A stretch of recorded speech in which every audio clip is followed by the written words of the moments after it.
नमस्कार मित्रों, मैं एस.वी. भारद्वाज आपका पुनः स्वागत करता हूं। नए साल की मुबारकों के साथ इस साप्ताहिक राशिफल का आगाज़ करते हैं। मिथुन राशि तथा मिथुन लग्न के लिए जैसा कि आप देख रहे हैं, धन प्राप्ति के प्रबल योग और जश्न का माहौल रहेगा दोस्तों इस सप्ताह।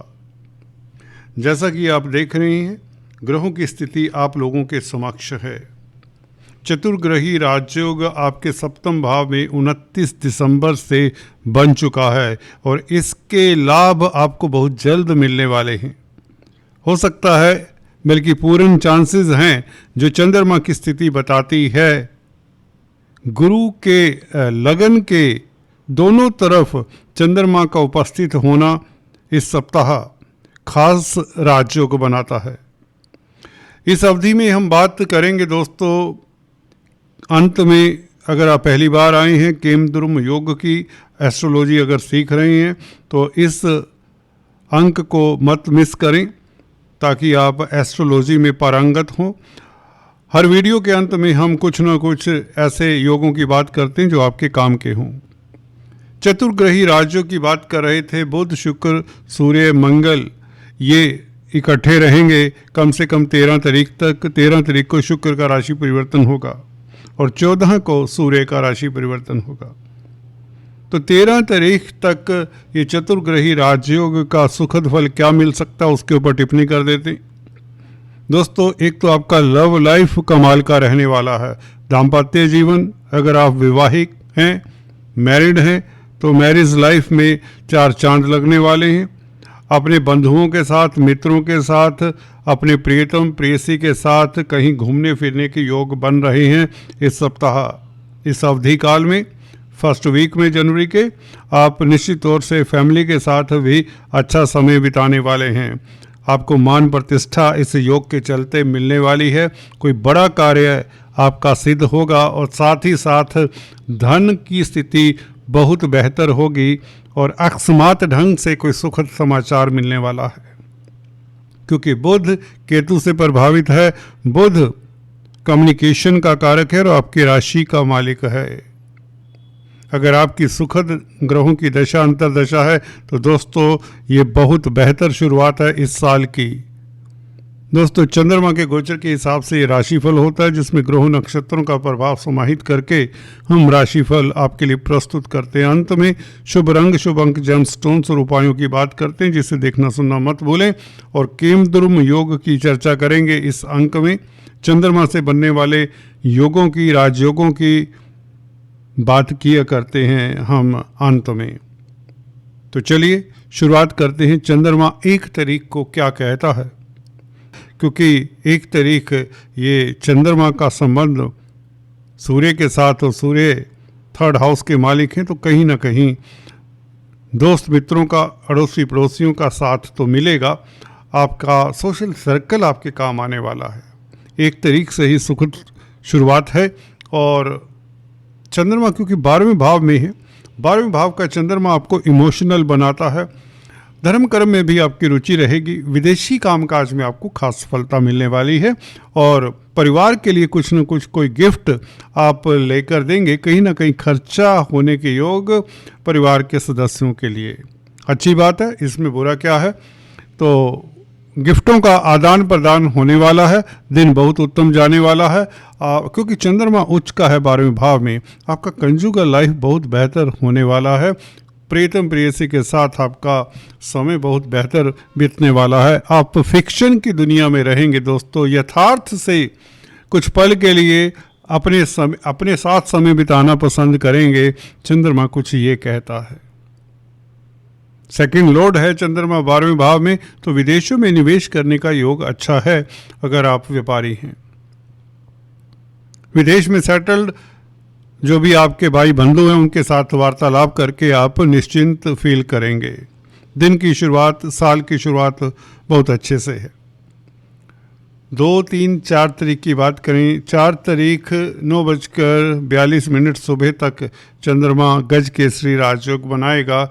ये अति उत्तम है और गुरु चंद्र के ऊपर 4 ग्रहों का प्रभाव भी होगा। मंगल, सूर्य, शुक्र, बुध, इन चार चार ग्रहों का प्रभाव आप के लिए देखने की बात है कि गज केसरी राजयोग भी है और चंद्रमा धन भाव का मालिक भी है और गुरु आपके कैरियर के और व्यापार के मालिक हैं, सप्तम भाव के और 10th भाव के मालिक हैं। तो कैरियर में कोई सुखद समाचार मिलने के योग, क्योंकि बुध शुक्र इत्यादि से दृष्ट रहेगा चंद्रमा गुरु। प्रतिष्ठा बढ़ने के योग, धन प्राप्ति के योग, आप अच्छे ओरेटर, अच्छे वक्ता प्रवक्ता साबित होंगे, आप अच्छे सलाहकार, अच्छे एडवाइज़र साबित होंगे, आपको उच्च पद मिल सकता, कोई बड़ी बात नहीं, किसी कंपनी के, किसी इंस्टीट्यूट के, किसी संस्था के आप अच्छे सलाहकार मनोनीत किए जा सकते हैं, नामांकित किए जा सकते हैं। गुरु से सूर्य भी दोस्तों सप्तम स्थान में है। गुरु सूर्य का संबंध जब कुंडली में बनता है तो डेफिनेटली दोनों ग्रह लाजवाब फल देते हैं, मित्रों का साथ मिलेगा और कहीं ना कहीं आपके लिए लाभ के साधन और कहीं ना कहीं लाभ के साधन आपके लिए प्रशस्त होते चले जाएंगे। कुल मिलाकर ये कॉम्बिनेशन गुरु चंद्र का आपकी प्रतिष्ठा बढ़ाता है, मान सम्मान बढ़ाता है, रोजगार के लिए अच्छा है, व्यापार के लिए अच्छा है, नौकरी में कोई बड़ी उपलब्धि आपको मिलने वाली है 2-3 तारीख, इवन 4 तारीख सुबह तक भी कोई सुखद समाचार मिल जाए, कोई बड़ी बात नहीं। तो कैरियर के लिए अच्छा है, दाम्पत्य जीवन के लिए, पारिवारिक लाइफ के लिए, आपका स्वास्थ्य बहुत अच्छा रहेगा और 100 बात की एक बात, आप अच्छे वक्ता प्रवक्ता साबित होंगे। अगर व्यापार करते हैं तो कोई व्यापार में बड़ी डील आप क्रैक करने जा रहे हैं। व्यापारी वर्ग के लिए भी दिन बहुत श्रेष्ठ रहने वाले हैं 2, 3 और 4 तारीख सुबह तक। 4, 5 और 6 तारीख द्वितीय भाव का चंद्रमा दोस्तों 6 तारीख 12:17 सुबह तक, यानी कि 4 और 5 तारीख पूरा चंद्रमा कर्क राशि में। देखिए धनेश धन भाव में हो और मंगल से दृष्ट होगा, अष्टम दृष्टि मंगल की भी होगी इस चंद्रमा के ऊपर। मंगल लाभ स्थान के मालिक हैं तो लक्ष्मी योग बनता है, धन आने के प्रबल योग बनते हैं दोस्तों। चंद्रमा के ऊपर मंगल की दृष्टि हो तो धन आता है, परिवार में स्थितियां अनुकूल रहती, आपका कॉन्फिडेंस उत्तम रहता है, वाणी से संबंधित कामकाज करते हैं तो बहुत बेहतर दिन रहेगा। समाज में प्रतिष्ठा बढ़े, आपके एसेट्स बढ़ने के योग बनते हैं, उपलब्धियां, संसारिक उपलब्धियां बढ़ने से आप बहुत खुश रहेंगे। परिवार के साथ आप अच्छा समय बिताएंगे, क्वालिटी टाइम अपने परिवार के कुटुंब के साथ बीतेगा। संध्या समय परिवार के साथ आप डाइन आउट पे जाने वाले हैं दोस्तों। 4 और 5 तारीख आपके लिए बहुत बेहतर सिद्ध होने वाली, लाजवाब है, जिसमें आपका बैंक बैलेंस बढ़ने वाला है। दोस्तों नक्षत्रों की बात करें तो 5 तारीख को चंद्रमा पूर्वा भाद्रपद नक्षत्र में, गुरु के नक्षत्र में और अपनी ही राशि में सेकंड हाउस में, कैरियर के लिए अच्छा है। अर्थ त्रिकोण में बैठा हुआ चंद्रमा और गुरु के नक्षत्र में, गुरु आपके कैरियर के मालिक हैं तो 5 तारीख आपके कैरियर के लिए, कामकाज के लिए बहुत उत्तम है, जहाँ से धन आने के योग भी बनते, प्रतिष्ठा बढ़ने के योग भी बनते, मान सम्मान बढ़ने के योग बनते हैं। चंद्रमा का गोचर गुरु के नक्षत्र में 5 तारीख आपका कॉन्फिडेंस भी उत्तम रहेगा। और इसी के साथ अगर 6-7 तारीख की बात करें चंद्रमा केतु के साथ, 3rd हाउस का केतु के साथ चंद्रमा का होना कोई आपको दिक्कत तो नहीं देगा, ये बात निश्चित है। वो इसलिए क्योंकि 3rd हाउस में चंद्रमा बहुत बली होती, मैं अक्सर आपको बताता आया हूँ। फिर भी केतु हो, राहु हो, चंद्रमा को थोड़ा सा ग्रहण तो लगा देते हैं, इसलिए केतु के बीज मंत्रों का जाप करें, चींटियों को आटा शक्कर डालें 6 तारीख को तो आपके लिए बेहतर होगा। गणपति को दूर्वा चढ़ाएं, गणपति की उपासना करें, बहुत अच्छा रहेगा। जहाँ तक बात है 6 और 7 तारीख को आप यात्राएं करेंगे, छोटी बड़ी यात्राओं से लाभ होगा, मित्रों का संग मिलेगा, अड़ोसी पड़ोसियों का साथ मिलेगा, कम्युनिकेशन के क्षेत्र से कोई सुखद समाचार मिले, क्रिएटिविटी में आपका उछाल होगा, इमेजिनेशन कहें तो आपका उछाल पर होगा। अगर आप पत्रकारिता के क्षेत्र में तो अच्छा लिखेंगे, धर्म कर्म में भी आपकी आस्था कहीं ना कहीं अडिग रहेगी। सोशल सर्कल आपके काम आने वाला है, आपका कॉन्टैक्ट सर्कल, आपका नेटवर्क सर्कल आपके काम आने वाला है। तो कुल मिलाकर आपके लिए स्थितियाँ बहुत ही अनुकूल हैं। जहाँ तक बात है छोटी बड़ी यात्राओं की, मित्रों के संग की, मित्रों के साथ आपका समय अच्छा बीतेगा। हाँ, किसी के साथ वैचारिक मतभेद ना हो, इस बात का जरूर ख्याल रखें। 7 तारीख की बात करें तो 7 तारीख चंद्रमा दोस्तों रेवती नक्षत्र में होगा, बुध के नक्षत्र में। तो व्यापार के लिए अच्छा है, दाम्पत्य जीवन के लिए अच्छा है, और कहीं ना कहीं मार्केटिंग से आपको लाभ होगा। मार्केटिंग के लिए बहुत अच्छा रहेगा ये दिन 7 तारीख। हालांकि 6 तारीख भी उतना ही उत्तम है, उत्तरा भद्रापद नक्षत्र में होगा, तो सूर्य के नक्षत्र में ये भी अच्छा दिन है। कुल मिलाकर अगर सप्ताह की बात करें, आपकी कोई मनोकामना पूर्ण होती है, कैरियर के लिए अच्छा दिन है, आपको उच्च पद मिल सकता है अगर जॉब करते हैं। विदेशों से खास लाभ के योग, शेयर स्टॉक मार्केट में कामकाज करने वालों के लिए 2 तारीख से लेकर 6 तारीख तक समय बहुत उत्तम रहेगा। स्पेकुलेशन से लाभ के प्रबल योग बनते हैं, धन आने के प्रबल योग बनते हैं। चतुर्ग्रही राजयोग के कारण आपकी कोई दुर्लभ इच्छा पूर्ण होने वाली है। चलते चलते आपको लक्की नंबर, लक्की कलर, जेम स्टोन्स और उपायों की बात बता दें दोस्तों। अंत में हम केमद्रुम योग की बात भी करेंगे। दोस्तों आपके लिए लक्की नंबर बनता है, अगर आप शेयर स्टॉक मार्केट में कामकाज करते हैं तो बनता है 2, 11, 29। लक्की कलर रहेगा सफ़ेद, वाइट। जेम स्टोन्स की बात करें दोस्तों, अक्सर बताते हैं अंत में हम। अगर आप पहली बार इस चैनल को देख रहे हैं तो आपसे निवेदन भी है, कृपया सब्सक्राइब करने के पश्चात बेल आइकन दबा दें। दोस्तों आपके लिए पन्ना बनता है जो बुध का स्टोन है। इसे धारण करने से आपका व्यापार चमकता है, आपके कॉन्फिडेंस में वृद्धि होती है।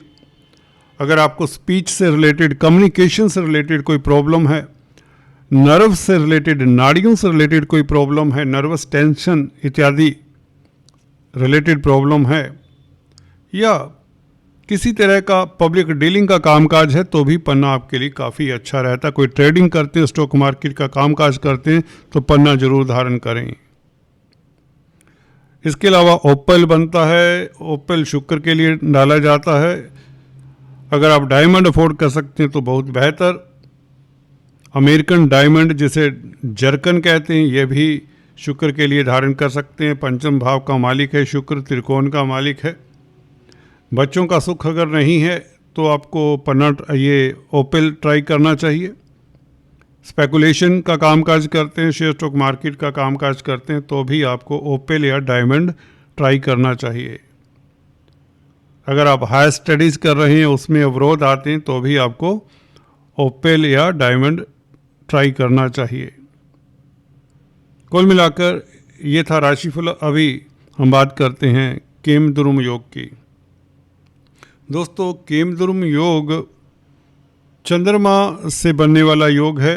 अगर चंद्रमा के आगे और पीछे बताया गया है ऐसा शास्त्रों में, प्राच्य ऋषि हो, मांतेश्वर ऋषि हो, फलदीपिका के रचयिता, सभी ने बात की है कि चंद्रमा के आगे पीछे जब कोई ग्रह नहीं होता तो ये केमद्रुम योग बनता है। इससे व्यक्ति दरिद्र होता है, व्यक्ति को कठिनाइयों का सामना करना पड़ता है, परंतु इसका जब भंग हो जाता है केमद्रुम योग का, तो व्यक्ति ऊंचाइयां छूता है। एक किस्म से नीच भंग जैसा कार्य करते देखा है, ये एक्सपीरियंस की बात है दोस्तों। भंग कैसे होता है केमद्रुम योग? जब चंद्रमा के साथ कोई ग्रह बैठ जाए तो भी भंग बताया जाता है। चंद्रमा से केंद्र में कोई ग्रह हो तो भी कुछ ज्योतिषाचार्य इस योग को, केमद्रुम योग को भंग बताते हैं। लगन से केंद्र में भी कोई ग्रह हो तो भी केमद्रुम योग भंग होता है। हमारा मानना है कि ये जो ज्योतिषाचार्य हैं काफ़ी सही बताते हैं, जिसमें लगन से हम बात करते हैं एग्जाम्पल को लेकर।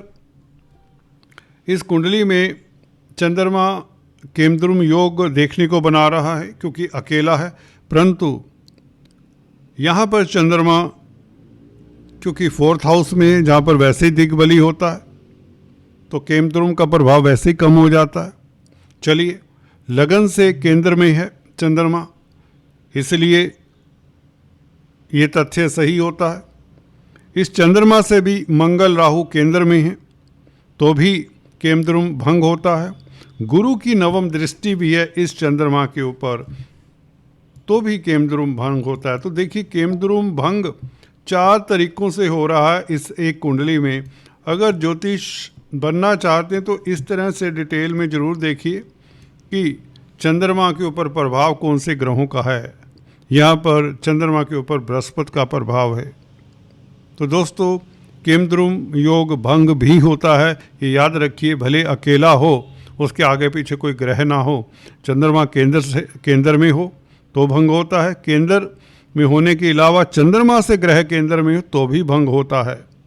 परंतु ये बात मैंने अक्सर देखी है कि गुरु की जब दृष्टि हो तो 100% भंग होता है। एनीवेज, आप क्या सोचते हैं कमेंट करके ज़रूर बताएं।